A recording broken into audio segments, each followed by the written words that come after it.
Bonjour fidèles téléspectateurs, oui, et bienvenue dans ce nouveau numéro, dans son parcours. Aujourd'hui, je vais recevoir le numéro 1 de l'église Plein Évangile qu'on va partager avec lui. On va parler de son parcours et ça sera dans les bons et dans les calmes. Je suis déjà avec l'homme de Dieu, l'homme qu'il faut, l'homme qui parle bien. Je pense que vous ne serez pas d'ici dans ce nouveau numéro. Et c'est dans les bons et dans les calmes. Il est là avec nous, le révérend François Tubambe. Bonjour papa. Bonjour mon frère, je bénis le Seigneur pour votre présence et je voudrais lui rendre grâce, lui qui me donne encore cette grâce, effectivement, d'être dans ces beaux, prestigieux pays que la RDC. Vraiment, c'est une bénédiction du Seigneur. Et avant d'entrer dans les vifs des sujets pour lesquels vous êtes là, je voudrais saisir cette opportunité pour m'adresser plus particulièrement à mes confrères, à mes consoeurs. Je voudrais dire à tous les ministres de Dieu, de la RDC en général, et plus particulièrement aux ministres de Dieu de la ville de Kinshasa, compte tenu de la proximité géographique. Mes chers frères, pasteurs, apôtres, prophètes, docteurs, évangélistes, s'il vous plaît, je vous prie d'écouter ce court message que j'ai pour vous. Nous n'avons pas besoin d'une révélation pour voir et comprendre l'état de délabrement dans lequel notre pays se trouve. La Bible déclare que le péché est la honte d'une nation. Mais c'est la justice qui élève une nation. La Bible est un livre écrit pour les enfants de Dieu. Et cette parole ne s'adresse pas à des non-chrétiens. Elle s'adresse aux croyants et plus particulièrement à nous qui sommes les leaders des églises, quelle que soit la dénomination. Jésus nous dit que nous sommes les sels de la terre. Nous sommes la lumière du monde. Et il continue en disant, si le sel perd sa saveur, avec quoi la rendra-t-on? Je ne sais pas si, comme moi, vous constatez que nous avons perdu la saveur. Je ne sais pas si, comme moi, vous avez constaté que notre pays est spirituellement malade. Je ne sais pas si, comme moi, vous êtes conscient que Dieu nous jugera, tous les ministres de Dieu confondus, Dieu nous jugera de notre négligence et surtout de notre comportement. Si je fais appel à vous, c'est parce que nous devons réellement ensemble nous repentir devant l'Éternel Dieu. Car nous, les ministres de Dieu, nous avons péché contre Dieu. Nous avons péché contre le corps du Christ qui est son Église. Et nous avons même péché contre nous-mêmes. Je n'ai pas à m'étendre sur ces différents types de péchés que nous avons commis. Mais je voudrais vous dire seulement en résumé que nous avons péché. Mais nous avons cette grâce. Il n'y a aucun péché que Dieu ne peut pas pardonner. Mais Dieu ne peut pardonner un péché que si le péché est confessé et abandonné. Voilà pourquoi je vous lance ces cris de détresse. Rencontrons-nous. Prenons un temps ensemble pour que nous puissions pleurer pour ce pays qui est en train d'être détruit. Ne pointons personne de notre doigt, c'est nous qui sommes responsables, parce que nous avons péché contre Dieu, dans les abominations, dans toutes sortes de choses. Nous sommes sur Kitambo, avenue Lusambo, numéro 1 à bis. Je vous donne un numéro de contact. Vous pouvez nous contacter au 4 fois les chiffres 9, 99, 99, 20, 521. Je répète, 0, 9, 9, 9, 4 fois. Le chiffre 2, le chiffre 0. Le chiffre 5, le chiffre 9, le chiffre 1. Vous pouvez nous contacter aussi au 0, 4 fois le chiffre 9, 64 678. Mettons nos différences de côté. Nous avons une responsabilité, nous avons un fardeau spirituel pour ce pays. Vous, mon frère, vous, ma soeur qui m'écoutez, si vous sentez les mêmes fardeaux que moi, prenons contact et prenons le temps qu'ensemble, nous puissions nous repentir pour le péché que nous avons commis, et le péché qui se répercute sur l'Église de Dieu, et le péché qui contribue à détruire notre nation. Je vous remercie. Révérend, votre direction spirituelle est fondée par qui? Aucune direction spirituelle ne peut être fondée par un homme. Nous sommes fondés sur la parole de Dieu, sur Christ lui-même qui est le rocher. Et brièvement, je vous dirais que l'église du plein évangile fait partie de beaucoup d'églises locales. Nous avons aussi quelques activités à l'extérieur. Et notre vision, c'est gagner les âmes pour le Seigneur Jésus-Christ, former ces âmes et les envoyer dans les champs missionnaires. Et le but ultime, c'est de former des disciples. Et ce terme est tellement puissant, important et profond que je vais me permettre de m'arrêter un peu. L'inspiration que nous avons reçue, nous n'avons pas pour mission de former des chrétiens, mais former des disciples. Des disciples, pourquoi? Parce que dans les disciples, il y a d'abord le mot discipline. Un enfant de Dieu doit être discipliné. Un enfant de Dieu doit vivre dans une discipline spirituelle. Dans les disciples, nous voyons aussi les discipolats. C'est quoi un disciple? Un disciple, c'est un homme ou une femme, peu importe, qui est assis au pied d'un maître, qui écoute les enseignements du maître et qu'à son tour doit pouvoir faire l'œuvre que le maître faisait. Donc nous avons pour tâche principale de faire en sorte que toute personne qui fréquente nos assemblées, il ne doit pas, comme j'entends certains langages dans la bouche de certaines personnes qui fréquentent le lieu de culte, excusez mon lingala, il va peut-être un peu... simple. Il n'y a pas de bandimi simple. Toute personne qui est dans une assemblée, quelle qu'elle soit, elle est appelée de Dieu, elle est élue de Dieu, elle est un enfant de Dieu.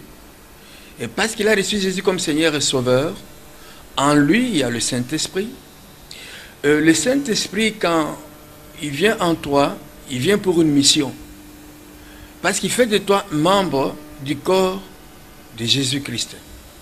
Aucun membre de votre corps physique n'est, disons, spectateur. Tous les membres du corps physique ont une fonction. Donc, prétendre que simple, je crois que quelque part, il y a une mauvaise compréhension de ce que la parole de Dieu nous dit. Il n'y a pas de bandimi simple. Tous nous sommes des servantes et serviteurs de Dieu. Tous nous avons une fonction, une mission à accomplir au sein de notre Église, fût-elle locale ou dénominationnelle. Tous nous sommes des participants à l'œuvre de Dieu. Révérend, est-ce que pouvez-vous nous parler à propos de Dinabal? Dinabal, c'est mon père spirituel. C'est l'homme dans le ministère duquel je suis né spirituellement. En fait, j'ai eu, oui, deux pères spirituels. Il y a mon père géniteur, Dinabal Alexandre. Il y a Benson Idaosa, qui est mon père éducateur, qui m'a élevé dans la foi. Et toutes ces deux personnes ont réellement imprégné ma vie spirituelle et je dois rendre grâce à Dieu de les avoir rencontrés dans ma vie. Et il est important que vous qui nous écoutez, vous devez avoir un père spirituel. Vous devez avoir quelqu'un qui vous reprenne quand vous faites certaines erreurs. Nous en commettons tous. Mais Et parfois, on n'a personne à côté pour vous tirer les oreilles, pour vous dire là-bas, vous êtes en dehors de la chose. Et Heidi Nabala était de cela, Benson Idaosa était de cela aussi, de ces personnes-là. Et tous les deux sont en repos actuellement chez le Seigneur. Révérend, serviteur de Dieu que vous êtes, informaticien que vous êtes, comment vous partagez ces tâches? Je suis aussi informaticien de formation et de profession, parce que j'ai exercé en tant qu'informaticien. Mais pour le moment, ma vie, c'est la parole de Dieu. Révérend, pour servir Dieu, il faut abandonner d'autres choses, comment? Qu'est-ce que vous entendez par d'autres choses? Parce que si j'ai dit oui... Comme l'informatique, comme l'informatique. L'appel de Dieu est individuel. Mon parcours n'est pas standard. Par là, je veux dire que la manière dont je suis venu à Jésus n'est pas la seule manière dont le monde doit venir à Jésus. Chacun a son parcours. Mon parcours est particulier à moi. Je ne peux pas dire, oui, il faut tout abandonner. Je ne sais pas. Dieu, il est souverain. Donc, moi, je sais ce qu'il a fait avec moi. Mais ce qu'il a fait avec moi n'est pas les standards, n'est pas les canons, n'est pas la mesure, n'est pas la seule façon dont Dieu utilise pour appeler ses serviteurs. Donc, chacun a son parcours. Révérend est marié à ses enfants. 43 ans que je suis marié. Et ma femme est sur Paris. J'ai 4 enfants. Et tous les 4 sont mariés. Et pour le moment... Vos enfants aussi au service de l'Éternel, je pense. Tous mes enfants sont croyants, ils servent le Seigneur. Parce que les autres disent que les enfants des pasteurs sont toujours embêtants. Tout enfant de Dieu, s'il est un homme, il est pasteur dans son foyer, d'abord. Nous ne pouvons pas venir jouer la comédie sur le podium, alors que derrière nous, il y a le feu. Parce que Dieu nous demandera compte de ce que nous avons fait de notre femme, de ce que nous avons fait des enfants que Dieu nous a donnés, parce que tout ça, ce sont les dons de Dieu. Donc, ce n'est pas parce que je suis pasteur que je dois abandonner ou ne pas m'occuper ni de celle que Dieu m'a donnée comme compagne de vie, ni des enfants que Dieu nous a donnés, ma femme et moi, pour bénir notre union, pour bénir notre amour. Non, j'ai la responsabilité sur mes enfants. À Kinshasa, il y a quelques années, j'entendais certaines mamans dire « Gaï na boti mwana, na boti molimote ». C'est faux, maman. Au boti mwana, vous êtes responsable de l'éducation spirituelle de votre enfant. Dieu vous demandera compte de cela. Parlons de l'un de tes enfants spirituels, l'apôtre Noël Mies. Plein évangile, c'est pas moi le visionnaire. Le visionnaire est là, le révérend pasteur Chibambe. C'est par lui que le Seigneur est passé pour que l'œuvre de Dieu soit étendue, en tout cas partout dans le monde, dont je suis un des serviteurs. Michel était ici, vous l'avez vu, il vient de partir. Je suis très fier de lui. J'aurais voulu que vous ayez participé au culte que nous avons eu hier. Nous l'avons fait en tandem. C'était lui qui était, disons, le prédicateur principal. Et j'étais là derrière pour compléter. Et j'ai dit devant toute l'Assemblée que ma fierté, c'est de voir les personnes que Jésus a envoyées dans mon ministère être debout, faire l'œuvre du Seigneur. Et là, je suis fier. Et ceux qui étaient là à l'église ont vu que ma tâche principale, c'est de prendre toutes ces personnes, le pousser à aller de l'avant. Je vais vous donner un exemple du monde pour que vous puissiez comprendre en fait ce que je veux dire. J'ai dit à mes enfants, j'ai 3 enfants biologiques, un 4e, bon, j'ai dit à mes enfants, moi votre père, dans mes études, je suis arrivé jusqu'au niveau de maîtrise. Il est important que le minimum que vous puissiez faire puisse être la maîtrise. Donc, si j'ai un enfant qui sort avec 4 et 5 doctorats, c'est ma fierté. Sur le plan spirituel, je crois que si Heidi Nabala était vivant, il serait fier de l'œuvre que Dieu fait à travers moi par son fils que je suis. De même, Benson Idaosa. Pareillement, c'est une fierté pour moi de voir que les enfants qui sont ici de mon ministère puissent faire au-delà de ce que moi je suis capable de faire. Jésus lui-même est notre modèle. Il dit, je m'en vais au Père. Les œuvres que j'ai faites, vous les ferez aussi. Vous en ferez même de plus grandes. Donc moi, j'ai connu le Seigneur, vous savez, j'avais 30, j'approchais déjà la quarantaine par là. Mais il y en a qui ont connu le Seigneur à 10 ans. Donc ils ont une durée de vie plus longue que la mienne. Ils ont la possibilité, de ne pas commettre les erreurs que moi j'ai commises. Les erreurs que j'ai commises m'ont servi de leçon. Moi, je leur ai dit, attention, n'allez pas sur cette voie-là, vous allez avoir des problèmes. Donc, mes enfants spirituels, filles comme garçons, hommes comme femmes, c'est ma grande joie de me voir assis et debout, prêchant, Dieu les utilisant dans sa grande dimension. Révérend, parlons pour... il y a un événement au plein évangile, c'est comment? Je voudrais essayer de résumer cela en quelques mots. En fait, une des problématiques de notre Église au Congo, c'est le manque... En fait, ce n'est pas pour le Congo, la Bible s'adresse à tout le monde. Il y a un verset qui dit dans la Bible, « Mon peuple périt, mon peuple est détruit, parce qu'il lui manque la connaissance. » Et je me suis inspiré de ce passage pour relever 3 thèmes. La grande méconnaissance que nous avons dans nos églises, c'est la méconnaissance du Saint-Esprit et de son œuvre.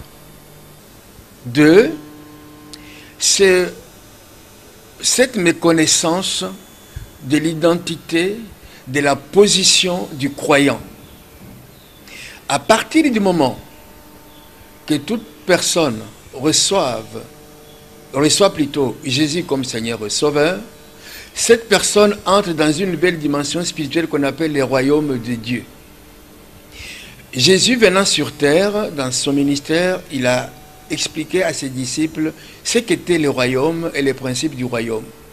Et une chose parfois à laquelle on ne fait pas tellement attention, Jésus est ressuscité d'entre les morts. Après sa résurrection, Jésus est resté avec les disciples. Il n'a pas été guérir le malade, ni ressusciter le mort. Il est resté pendant tout son séjour avec les disciples pendant 40 jours. Si vous lisez Actes chapitre 1 jusqu'au verset 3, il ne leur parlait que du royaume des cieux. Alors, nous, croyants contemporains quinois ou congolais, on a une méconnaissance criante du royaume. Nous parlerons de malédiction des générations. Beaucoup d'enfants de Dieu vivent dans les iniquités. Nous allons expliquer c'est quoi une iniquité. La Bible nous parle du péché, il nous parle des transgressions, il nous parle des iniquités. Une transgression n'est pas une iniquité. L'iniquité est un péché, mais tout péché n'est pas iniquité. Quels sont les péchés qui entraînent des malédictions dans notre vie? C'est très important. Nous devons d'abord identifier c'est quoi une iniquité, c'est quoi une malédiction. Et après cela, il est important que nous sachions comment une malédiction peut venir dans la vie de quelqu'un. Fut-il pasteur, archevêque, bishop, peu importe, le péché ne choisit pas ni le rang ni catégorie. Le péché est un péché. Le péché vient là où on l'appelle. Les malédictions ne viennent pas dans la vie d'un homme par hasard. Les hasards n'existent pas et le malheur ne pousse pas du sol. Il est important, mon frère, ma soeur, que vous sachiez pourquoi vous êtes dans la situation où vous êtes. Aujourd'hui, vous êtes le produit de vos pensées, de vos actes, de vos actions que vous avez accomplies jusqu'hier. La malédiction a un délai. C'est vous qui déterminez les délais. Parce que, qu'est-ce que vous entendez par délai?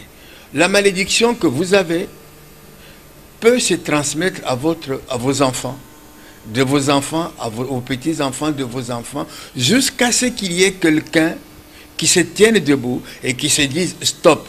Mais se tenir debout, dire stop aux malédictions, ça veut dire quoi? Ça veut dire que, un, il faut identifier la racine du mal, qui est l'iniquité. Deux, il faut confesser, se repentir de cette iniquité. Trois, abandonner l'iniquité et demander le sang de Jésus, le seul remède contre l'iniquité, le seul remède contre le péché, le seul remède contre la transgression, le seul remède contre la désobéissance, c'est le sang de Jésus. Donc, la malédiction n'a pas de délai, c'est vous qui déterminez le délai. Vous déterminez le délai quand vous aurez pris la décision de dire assez, c'est assez. La Bible dit que si vous ne prenez pas la décision, cette malédiction peut aller de génération en génération. Un mot de la fin pour les enfants du plein évangile. L'église de Jésus-Christ, l'église du plein évangile n'est pas le corps du Christ. Elle fait partie du corps. Je ne suis pas venu pour l'église du plein évangile. C'est pourquoi, en début de notre entretien, j'ai fait appel à mes frères, à mes sœurs, ministres de Dieu. Si Dieu vous a mis sur vos épaules ce fardeau, ne voyez pas une église. Dieu ne vient pas sauver une église locale, il vient sauver son église universelle, le corps du Christ. Il n'y a aucune église locale qui soit corps du Christ. Donc, en résumé, à tous et à toutes. Donc, c'est nous tous qui sommes concernés. Venez et plaidons. Quels que soient les péchés que nous ayons commis, le sang de Jésus a la puissance d'effacer tout péché. Quelle que soit l'iniquité que nous avons commise, le sang de Jésus est capable de nous laver, de nous purifier. Quelles que soient les malversations que nous ayons faites, quelles que soient les abominations, quel que soit l'occultisme, quelle que soit l'idolâtrie, quel que soit le faux Dieu devant lequel nous sommes agenouillés, mes sœurs, mes frères, si vous ne pouvez pas venir, je vous ai donné 2 numéros de téléphone. Appelez ces numéros-là. Je suis prêt à venir vous rencontrer.